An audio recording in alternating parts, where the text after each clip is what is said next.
Hello and welcome to Coin Lady channel, where you can read about the latest and most interesting developments in the world of XRP. In this video, I would like to share that information and explain why I have such faith in. I have great hopes for a number of fantastic companies and investments, but XRP stands out to me because of how original it is. I want to talk about it and show you something very cool that happens to John Deaton at the conclusion of this video. In reality, he is being attacked by opposing counsel in yet another XRP case. In light of the startling nature of the situation, I feel compelled to demonstrate it to you. Finally, I'd like to discuss a fascinating chart that I have saved for the video's end. It has been argued by many that the current state of affairs is even more dire than that of 2008. If I may, I'd like to offer some reasons why I disagree. Watch until the conclusion of the video to find out just how important it is, and I'm curious as to how people would have reacted to hearing that XRP was my largest holding.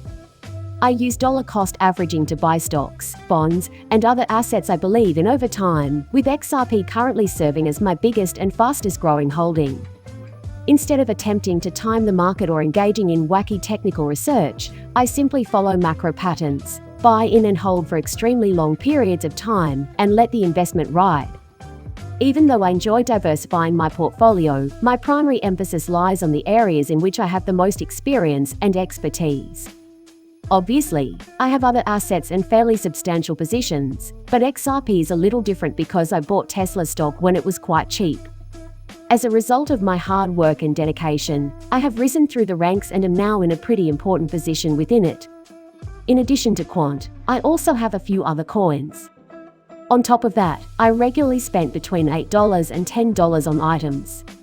When that happened, I had no choice but to liquidate my most valuable asset in a massive bag auction. I think XRP is awesome. My usual purchase price of XRP is between 35 cents and 40 cents, and it hasn't even really gone up where I am. Since it's still my biggest job, I'm pretty much even. Many people would look at this and think it was a bad purchase, but that's not how I look at it. A major blunder I made was starting to purchase Tesla right before it ripped in 10.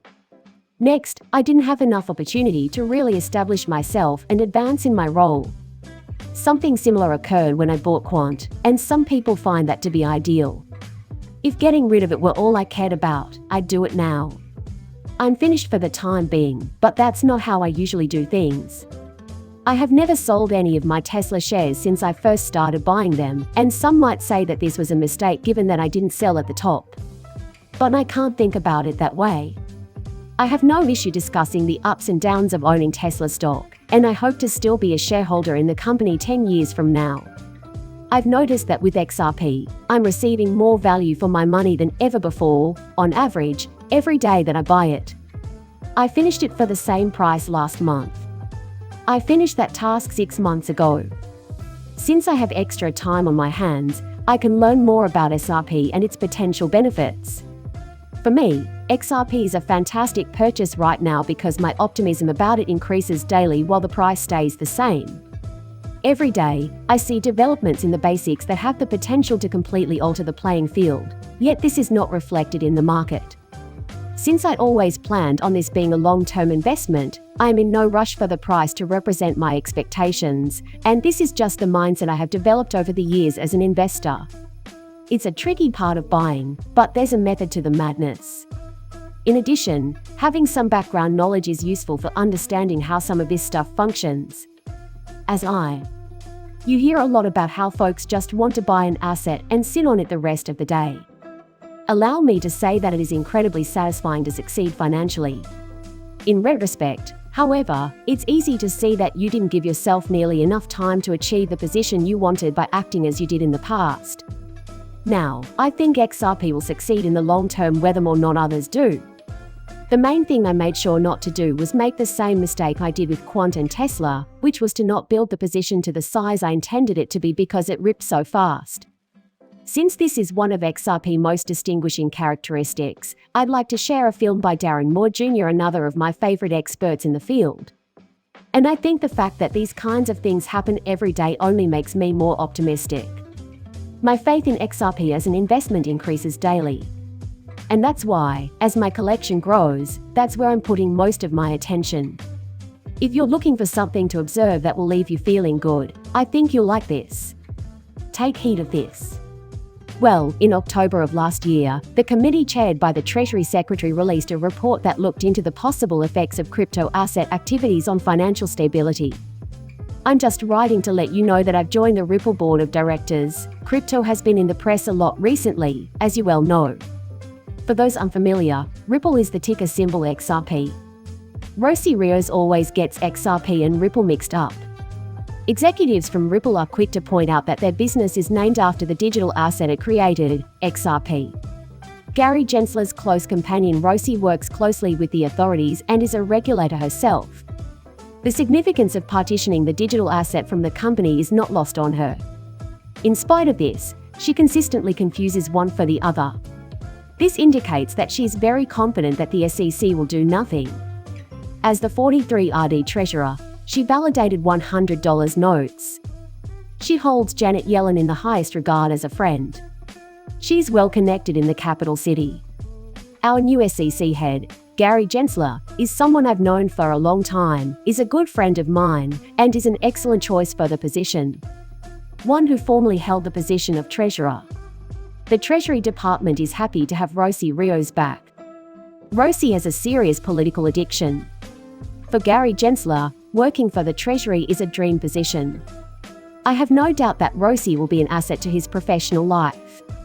Also, I have no doubt that the inverse is accurate. Is it Gary's intention to cause trouble? People often inquire as to my decision to serve on Ripple's board of directors. Since XRP is useful, I decided to join Ripple's board of directors. It's a feature that makes international money transfers easier. It's not a savings account, and its worth is not based on anything in particular. This is the method used by genuine banking organizations.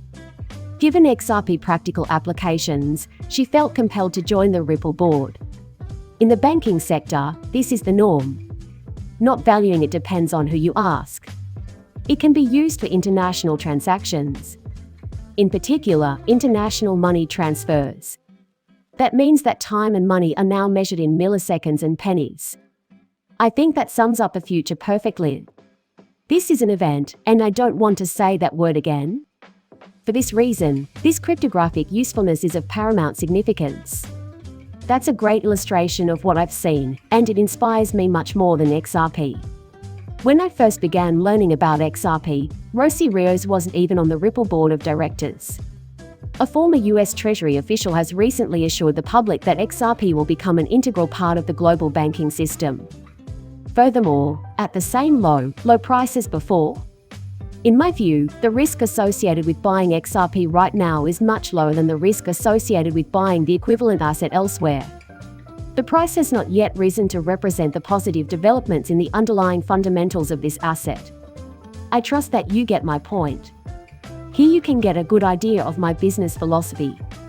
Additionally, as I have already stated, my confidence in XRP is at an all-time high, and I cannot wait to see how things pan out. It just required too much time to go over everything.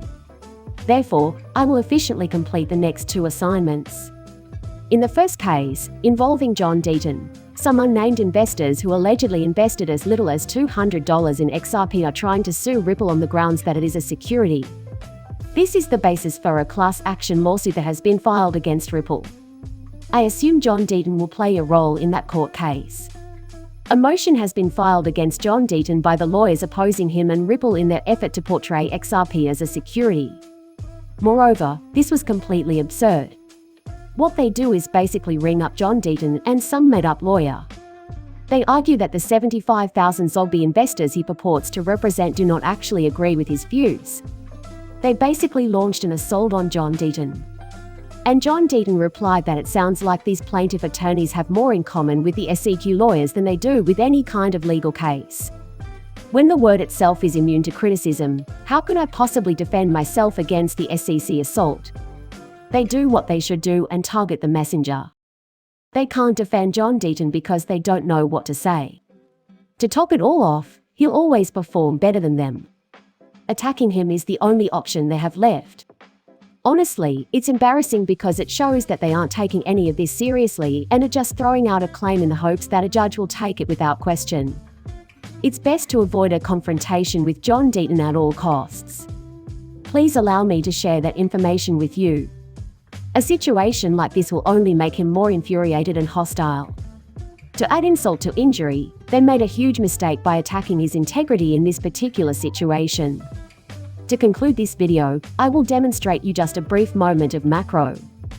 Every market is subject to the effects of macro, as I have stated many times on this channel. Thus, it requires investigation. In this short explanation, I hope to show why I don't see parallels to 2008 occurring. Leverage in this structure is fascinatingly depicted in this chart. The high amount of leverage in the market caused the decline and subsequent fall to accelerate at an exponential rate. One of the causes for the severe collapse that followed 2008 is that there is a lot less leverage in the system now compared to then. As a matter of fact, the system now has less wiggle space than it did back in 1980. Reason I bring this up is that nobody thought anything could happen in the market that would be even remotely as bad as 2008. Because it's much better to see no leverage than to see more leverage than in 2008. It's all over today. Please like and subscribe my channel if you enjoyed it. See you later, bye.